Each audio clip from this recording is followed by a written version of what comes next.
Good day, everyone. This is the presentation of our group. Before we start, let us introduce ourselves. I am Reading D. Veranda. I am Shanat Calapardo.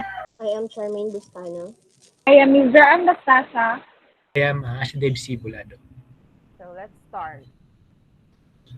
Our objectives today to report is one, to know about the expeditions of the Europeans in the Philippines, and two, to know how these expeditions and attempts of colonization will later on affect the Philippines and the rest of the world. So the first one is the Loaiza expedition, and it is reported by me. So summary of this expedition is it starts when the Victoria and September 1522 returned to Spain along with its survivors in the Magellan expedition. The king ruled that time was King Charles I. He was proud of the return and accomplishment made by the Victoria despite Magellan himself did not return.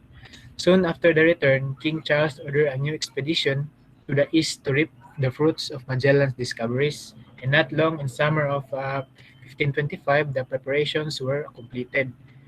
This expedition was bigger than the Victoria expedition. The expedition consists of 7 vessels and 450 men total. In command was Fray Garcia Joffre de Loisa, and accompanying him as a ranking officer was Sebastian del Cano. The fleet left the port of Corona on July 24, 1525, but they didn't know that disaster awaits at sea. Not all of them survived, and not long after, 400 leagues already died in the expedition on July 30, 1526. And Sebastian del Cano also died few days later, and so on substitute in command one by one was all dying. The last commander, Hernando de la Torre, succeeded in bringing the fleet to one of the Moluccas Islands, but no better luck awaited him there. He and his companions still fell into the hands of the Portuguese. With the original group that started on the venture, only a few lived to tell the story of this ill-fated expedition. One of them was Andres de Urdaneta. He and the other survivors returned to Spain in 1536. This information was important because it was stated and written by one of the survivors of the expedition, and that was Andres de Urdaneta. He said that they landed on the island he called Bendanao, which we assume it is here in Bendanao. So, type of source. Uh, it is a primary source because of the fact that it was written and illustrated by Urdaneta, one of the few survivors of the expedition. Uh, other controversies in the topic. There were no controversies in this topic because it was an expedition and non-specific controversies were stated by Urdaneta. Relevance of the topic to the new Filipino generation, a topic to the Philippine history. I think the relevance of the topic in our story is that the Spaniards really was interested in the East, especially here in the Philippines, because we have many resources that benefits other country, and Spain knows that, and I think this shows that gold was abundant long time ago here in the Philippines. And relevance of the topic to the new Filipino generation is it would be that to show the younger ones that we even know now are rich in resources but poor in people. That is why many countries was interested and wants to invade the Philippines because of the resources and because of the people. The second expedition is the Saavedra expedition. The Saavedra expedition was the first Spanish journey to the east from the Americas.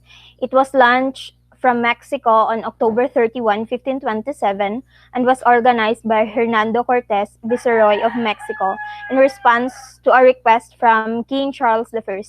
It was led by Alvaro de Saavedra, cousin of Cortes. The Saavedra expedition had four goals, namely, first, to rescue Juan Serrano and other Spaniards who had been left in Cebu 1521. Second is to locate the Trinidad, one of the Magellan's expedition's ships. Third is to learn what had happened to the Cabot expedition, which was sent before the Saavedra expedition. And the last one is to track down the Loaiza expedition and provide whatever assistance it required.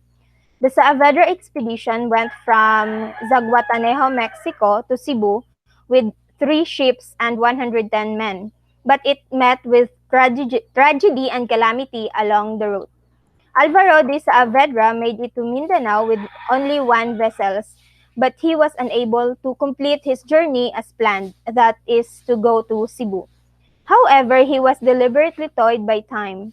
Strong winds drove his lone vessel to Tidor, a Moluccas island, which he remained for 2 months before returning to Mexico. However, he was not to return to Mexico. He perished at sea on October 9, 1529. The type of source is secondary source that was revised by Nicholas Zafra. Furthermore, there is no controversy in this expedition. The relevance of the topic to the Philippine history is that it paved a new route to from New Spain to the Philippines and was called the Voyage of Exploration across the Pacific. The Saavedra expedition is relevant to the new Filipino generation because this expedition is one of the proofs how Spain conquers our country.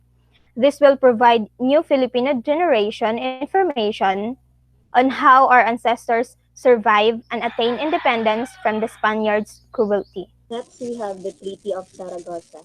Before we have Treaty of Saragossa, we have Treaty of Tordesillas.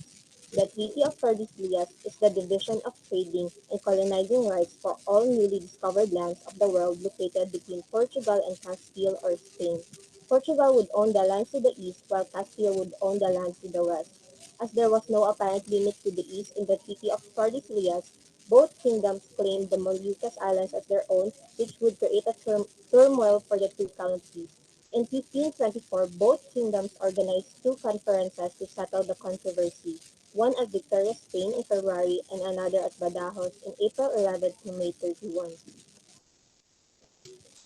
In desperate need of the Portuguese money to finance the War of the League of Cognance against France and having incurred heavy expenses in fitting out the expeditions, Spain are inclined to give up any claims to territory, including rights of navigation and trade in the East. In return, they will receive 350,000 ducats gold in compensation from Portugal. After meeting on multiple occasions, the two nations were finally able to reach an agreement, and that is the Treaty of Saragossa, a peace treaty between Spain and Portugal. It was signed on April 22, 1529 by King John III and Emperor Charles V. The Treaty of Saragossa had concluded, signaling Spain's retreat from further colonization attempts in the East, at least for the time being. And the type of source that was used was secondary source because information was modified, selected, and arranged in a suitable format. And the controversies is that the Moluccas Islands were claimed by both kingdoms as part of their exploration region defined by the Treaty of Tordesillas in 1494. The relevance of the topic to the Philippine history is that the Treaty of Saragossa suggested that Spain lost its right to occupy the Philippines, which would fall under the Portuguese sphere of influence due to the treaty. The relevance to the new Filipino generation is that it resolved the territory debate and clarified spheres of influence, which would later on help us in understanding the past and how the Spanish colony came to be in the Philippines. Next is the Villalobos expedition. Uh, the interest of King Charles in Spanish colonial enterprise in the East reawakens when Ordaneta published reports on his experiences upon re-return to Spain. King Charles ordered Antonio de Medina to dispatch new expedition to the east shortly after the return of Ordaneta. Even the Treaty of Zaragoza is still in its existence. It would seem that King Charles did not consider the treaty as to put an end to Spain's right to the lands he discovered in Magellan. Froy Villalobos, commanded a fleet of 6 ships carrying 300 men, sailed from Navidad, Mexico on November 1, 1542. In compliance on the king's order, the fleet reached the eastern coast of Mindanao on February 1543, where Villalobos started to build a colony at Sarangani. However, they experienced hardships, most especially with food scarcity, and Villalobos was forced to send the ship looking for provisions. After their stay at Sarangani for about 8 months, Villalobos decided to go to the Moluccas, where he and his men reached Tidor on April 24, 1544, and fell into the hands of Portuguese. Villalobos returned to Spain with 400 Portuguese vessel. He was a Magoidan when he was contracted illness and died in 1546. And he was assisted by Saint Francis Xavier on his dying moments. Even though Villalobos failed in his mission, he had accomplishment to be credited. The type of sources is that secondary sources because it was the information was described based on primary sources, and there's no such controversies on this topic. And the relevance of the topic to Philippine history is that Villalobos puts notable accomplishment, giving the Philippines a new name, which is Filipinas, from Felipe, the name of Charles I's son and heir to the Spanish throne. The relevance of the topic to the new Filipino generation is that it gives overview on how Filipinos are being abused and discriminated in their own land, tracing back how the Spanish ruled the Philippines. That's Next is the Legazpi expedition. The expedition from Luisa to Villalobos failed in taking over the Philippines, so King Charles had to stop sending the colonizers to the island. In 1556, King Philip succeeded the throne of his father and ordered a new expedition headed by Miguel Lopez de Legazpi, accompanied by Andres de Ordaneta. On February 13, 1565, the Legazpi expedition arrived in Cebu Island, but they encountered struggle with the natives, and Legazpi and Datu Sikatuna made a blood impact in which Sikatuna accompanied Legazpi as a guide in Bohol to get spices and golds. Then, after after that, Legazpi returned to Cebu and destroyed the town of Rahatupas and established a settlement which is called Villa del Santísimo Nombre de Jesus, after an image of Santo Niño in one of the native houses. King Philip ordered them to build the port of Fuerza de San Pedro, and in 1569, Legazpi and his men fled to Panay and peacefully welcomed by the people in the Kadatuan of Madiaas and founded a second settlement between them. Later, Legazpi dispatched Martin de Giotti to explore the northern region in 1570. But battle erupted between the troops of Suliman and the Spaniards, and Goetti and his men was able to conquer Manila, and Legazpi formed an alliance with Raha Suliman, the Muslim king, and Lakandula Matanda to organize a city council. Later on, in 1571, Legazpi ordered a construction of the walled city of Intramuros and proclaimed a seat of the government of the colony. On August 20, 1572, Legazpi died poor and sadly leaving a few monies on his pocket and was buried at San Agustin Church in the Intramuros. And then in 1574, Manila was bestowed the title Insigne y Siempre la Ciudad de España by King Philip II of Spain.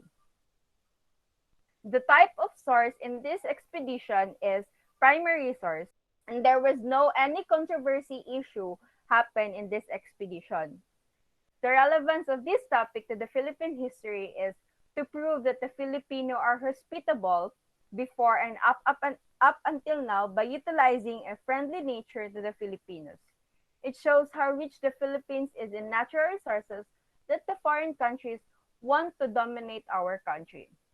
Through this expedition, it discovers the places and different islands in the Philippines in which this colonization has brought us on what we are now as a Filipino.